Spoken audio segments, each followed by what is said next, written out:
everyone, welcome to our morning edition of Arirang News. We begin with these stories making the headlines at this hour. President Lee Jae-myung held a summit with his Egyptian counterpart in Cairo and addressed regional peace and economic ties. He also delivered a speech at Cairo University and unveiled South Korea's initiative to expand its ties across the Middle East. Firefighters in South Korea are battling a forest fire that broke out in Injaegun County, Gangwon-do province on Thursday evening. 29 helicopters have been deployed, and authorities say the blaze is now about 70% contained. Ukrainian President Volodymyr Zelenskyy says he received a draft peace plan backed by Washington and Moscow, and says he expects to speak directly with U.S. President Donald Trump in the coming days. But Ukrainian officials appear to be lukewarm about the plan, saying it could undermine the country's security and sovereignty. We begin this morning with President Lee Jae-myung's trip to Egypt. He sat down for talks with his Egyptian counterpart and agreed to cooperate on regional peace and economic ties. Our top office correspondent Yoon Jung-min is traveling with the president and files this report from Cairo. The Korea-Egypt summit began with an official welcome by Egyptian President Abdel Fattah el-Sisi for visiting President Lee Jae-myung at the presidential palace in Cairo. During the nearly 2-hour-long talks on Thursday, the two leaders addressed regional peace. 한국과 이집트는 평화 촉진자로서 한반도와 중동을 포함한 국제 평화에 함께 기여하기로 하였습니다. We agreed upon the need to deepen global peace and support for peace in the Middle East and on the Korean Peninsula. The main idea of interest was bolstering a bilateral partnership as the two countries celebrate 30 years of diplomatic ties. South Korea and Egypt will work together on the Comprehensive Economic Partnership Agreement, or CEPA, to expand bilateral economic partnership. 세파는 광범위한 경제 협력을 뒷받침할 중요한 제도적 기반이 될 것입니다. AI, communications as well as science and ICT are important in particular. President Lee expressed hopes that the two countries also cooperate on the defense industry such as F-A-50 aircraft, building upon their joint production of the K-9 self-propelled howitzer. MOUs were signed to bolster cooperation on culture and education. Concluding the Korea-Egypt summit, President Lee will head to South Africa to attend the G20 summit for talks on sustainable growth and fairness at a time of increasing global uncertainties. Yoon Jung-min, Arirang News, Cairo. Now, after a summit with the Egyptian president, South Korean President Lee Jae-myung delivered a lecture at Cairo University. There, he presented the administration's vision for the broader Middle East. Our presidential office correspondent Song Yoo-jin reports.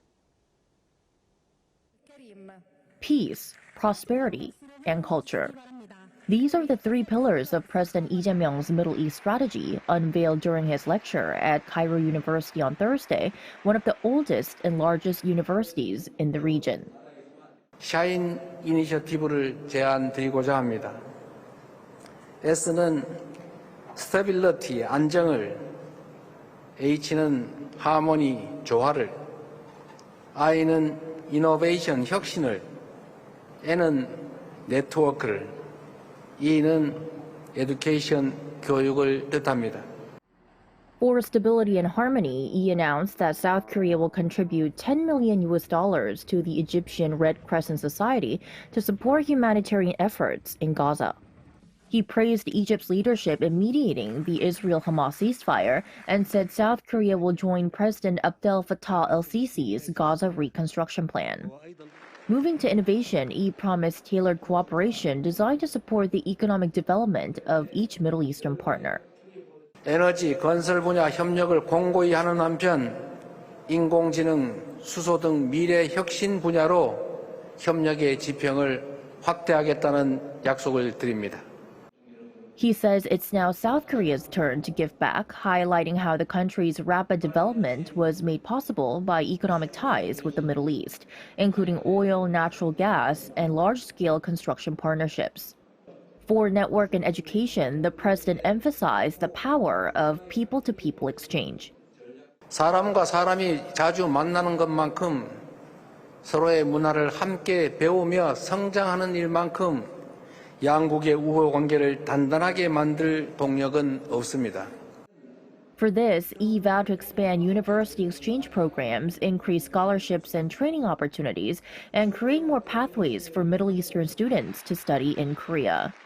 He also pledged to broaden cultural cooperation across food, fashion, beauty, and history to deepen mutual understanding.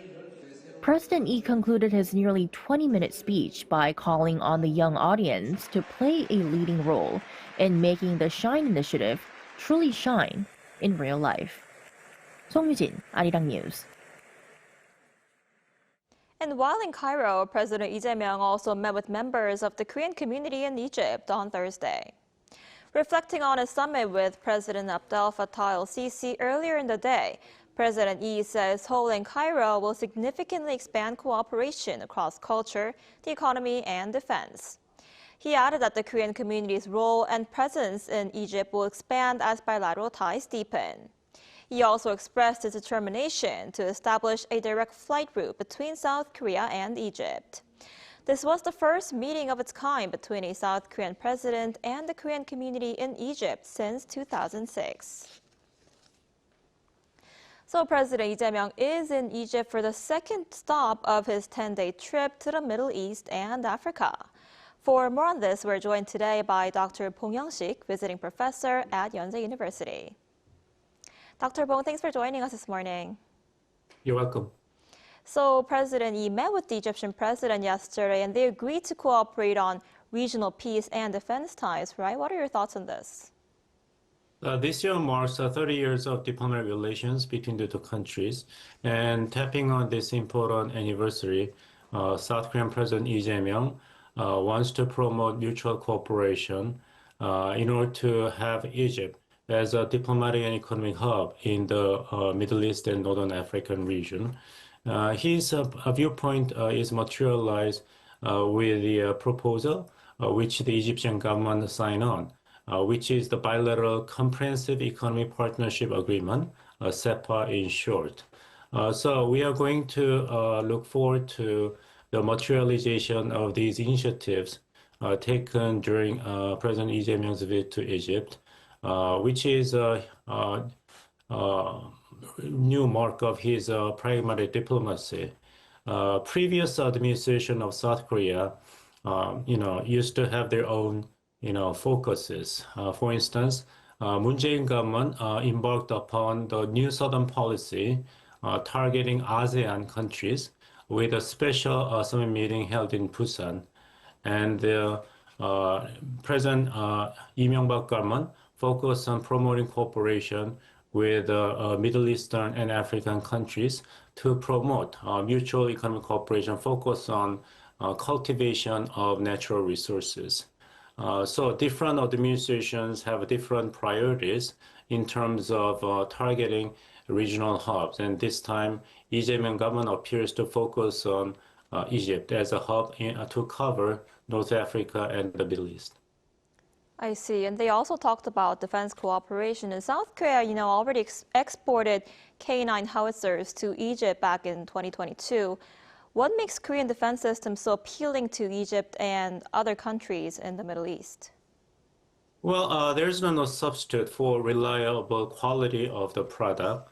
In that regard, South Korea's defense equipment industry has time and again proven that its product is one of the most reliable and coveted items in the global military equipment market. The Eastern European market has been and still is a major market for Korea's export of military equipment, but there's no limit for South Korea's export of military weapons. in the era of globalization in which global peace and stability is every country's wish and public good.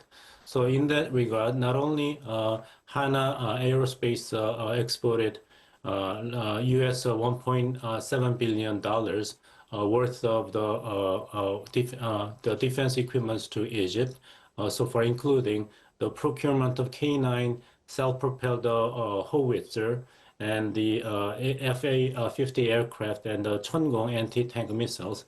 But South Korean government is determined to promote more military equipment exports to Egypt and beyond any country in the region.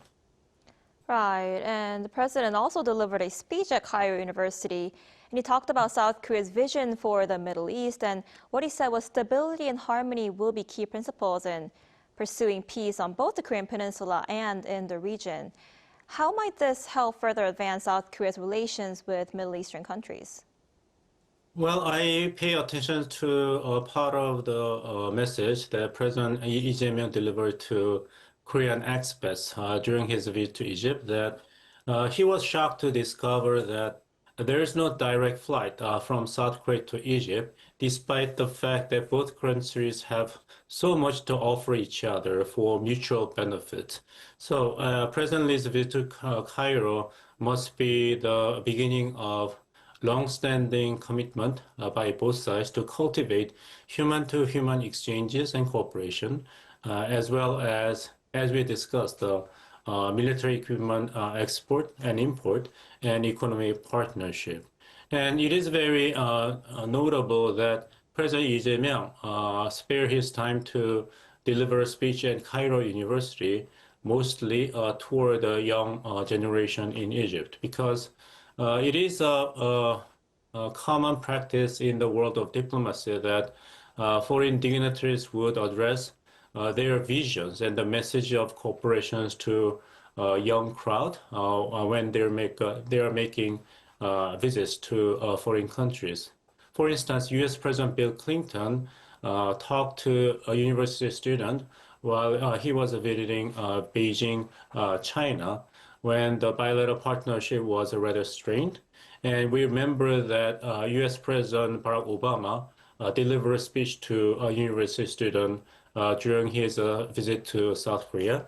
And Chinese President Xi Jinping also addressed the message of peace and cooperation to Seoul National University during his official visit to South Korea. It means that Lee Jae-myung government of South Korea is really committed to cultivate promotion between the countries, not in the short term, but in the long run, so that these young people in Egypt will be the main beneficiaries.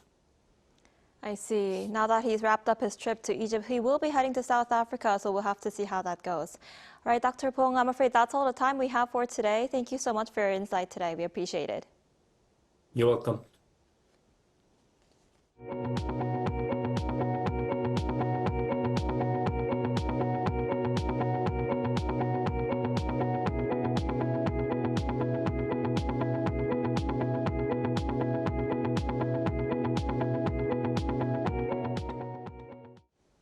Ukrainian President Volodymyr Zelenskyy says he expects to speak to Donald Trump in the coming days after the United States presented Ukraine with a draft peace plan to end the war with Russia. However, the proposal has been met with backlash from Ukrainian officials as it will require Kyiv to make significant concessions. Our Lee Seung-jae has more. Ukraine says it is preparing to enter negotiations with the United States on a new peace proposal that would require Kyiv to make significant concessions in order to end Russia's invasion. Ukrainian President Volodymyr Zelenskyy confirmed on Thursday that his office has received a draft plan backed by Washington and Moscow. He added that he expects to speak directly with U.S. President Donald Trump in the coming days about what he called existing diplomatic opportunities and the core points needed for a durable peace. In a statement, Zelenskyy's office also said both sides have agreed to study and refine the plan so that it can lead to what they described as a worthy end to the war. The cautious tone marks a shift from earlier reactions within Ukraine's government, where several officials strongly criticized the proposal. They called the reported concessions absurd and unacceptable, warning that the plan could undermine Ukraine's security and sovereignty. Zelensky's remarks came as a meeting was held in Kyiv with a senior U.S. military delegation led by Army Secretary Dan Driscoll. Ukrainian officials said the talks focused on battlefield needs, ongoing support, and the broader diplomatic environment surrounding the peace discussions. Meanwhile, the White House confirmed that senior Trump administration officials held talks with Ukrainian representatives over the past week. White House Press Secretary Caroline Leavitt told reporters that U.S. Secretary of State Marco Rubio and Special Envoy Steve Witkoff took part in those meetings. Special Envoy Witkoff, that Marco Rubio have been working on a plan quietly for about the last month. They've been engaging with both sides, Russia and Ukraine, equally to understand what these countries would commit to in order to see a lasting and durable peace. For now, Ukraine says it is reviewing the details of the proposal and preparing for direct talks with Washington, while international attention remains focused on how far Kyiv may be willing to go in the pursuit of peace. 이 승재, Arirang News. Meanwhile, here in South Korea, authorities have been battling a forest fire overnight in Injae-gun County, Gangwon-do Province, which is currently about 68% under control. The fire broke out Thursday evening and prompted authorities to respond with over 300 personnel and nearly 70 pieces of equipment. This morning, 29 helicopters were deployed to help. However, rugged terrain has hampered ground efforts to suppress the blaze. Authorities estimate the affected area at roughly 20 hectares and the fire line at 2.74 kilometers long. No casualties have been reported, but 12 residents from 8 households have been evacuated to safety as a precaution. The Korea Forest Service issued a Level 1 response last night as the fire spread.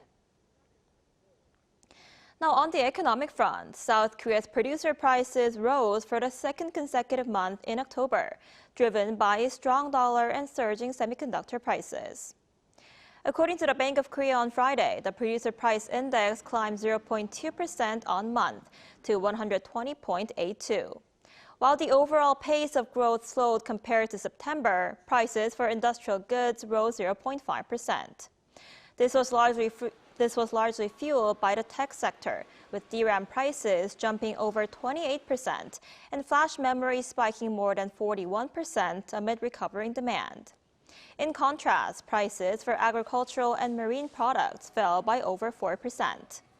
The central bank attributes the overall rise to the exchange rate and chip prices, noting that total domestic supply prices have reached their highest level in a year and a half. And South Korea's auto exports slipped last month as a shorter working month due to the Chuseok holiday and U.S. tariffs weighed on outbound shipments. Our economic correspondent Moon Ji-young reports. South Korea's auto exports fell for the first time in 5 months in October as the extended Chuseok holiday reduced the number of working days and higher U.S. tariff dampened demand. Data from the Ministry of Trade, Industry and Resources on Thursday show outbound automobile shipments reached $5.5 billion, down over 10% from a year earlier. Despite last month's decline, cumulative exports from January to October hit a record $59.6 billion. The ministry attributed the monthly drop partly to this year's Chuseok falling in early October, cutting production days by 3 to 4. Shipments to the United States, Korea's largest market, dropped 29% as a 25% tariff under the Trump administration took effect. Washington is expected to lower that rate to 15% in line with Japan and the EU once Seoul submits a special bill tied to its planned $350 billion investment in the U.S. Finance Minister Gu Yun-chul said on Wednesday that the government plans to send a bill to the National Assembly before the end of this month, enabling the reduced tariff to apply retroactively. Exports to the EU slipped over 2%, while shipments to Asia surged 42% and Latin America rose nearly 24%, helping offset weakness in major Western markets. By type, eco-friendly models continue to perform well. Exports of electric, hybrid, and hydrogen vehicles totaled $2 billion. Hybrid shipments grew nearly 4%, and EV exports posted a slight increase for the fifth straight month. At home, auto sales declined nearly 13% to 127,000 units. Domestic EV sales, however, jumped 56%, pushing year-to-date sales to 189,000 units, already surpassing last year's annual total. 문지영, Arirang News.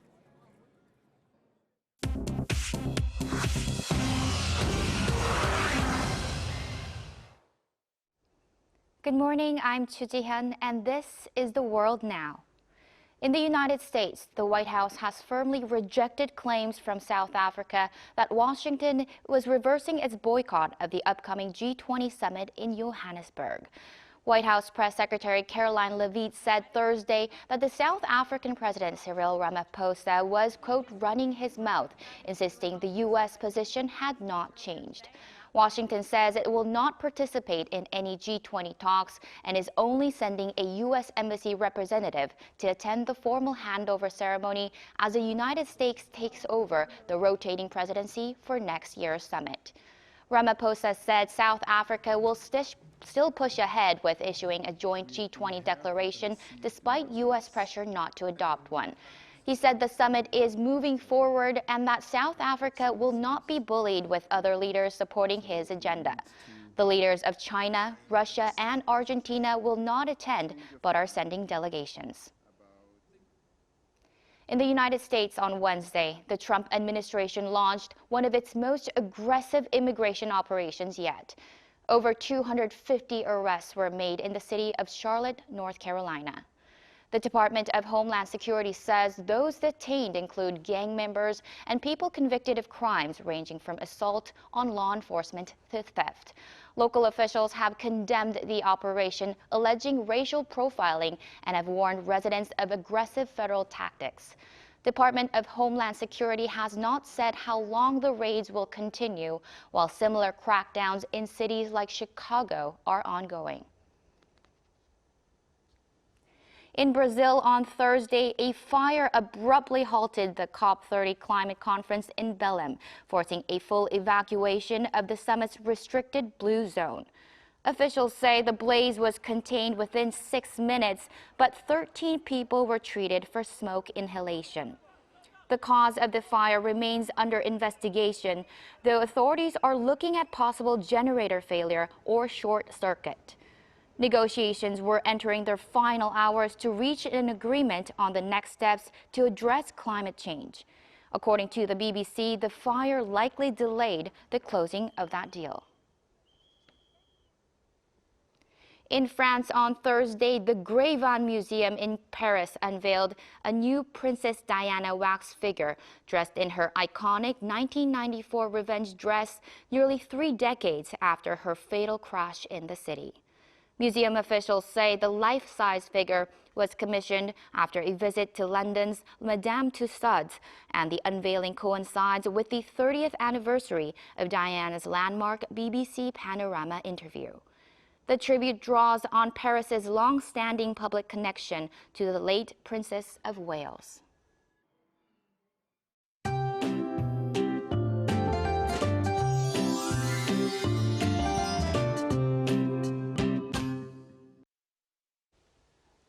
We began the day without any harsh cold, but we are seeing some pretty big temperature swings.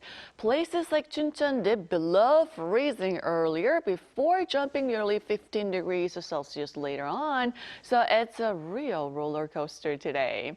And along the East Coast, the air is still very dry, and we'll see strong winds of around 15 to 20 meters per second.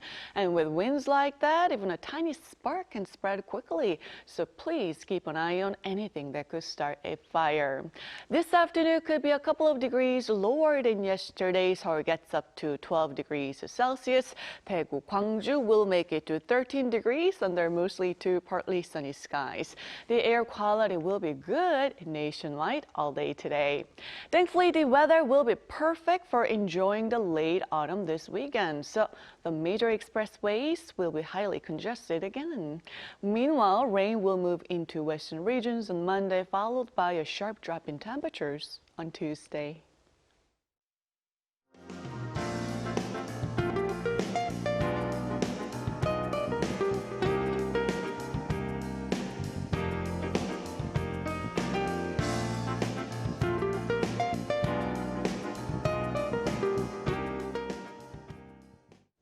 That's all we have for this morning. Arirang News will be back at noon Korea time. Thanks for watching.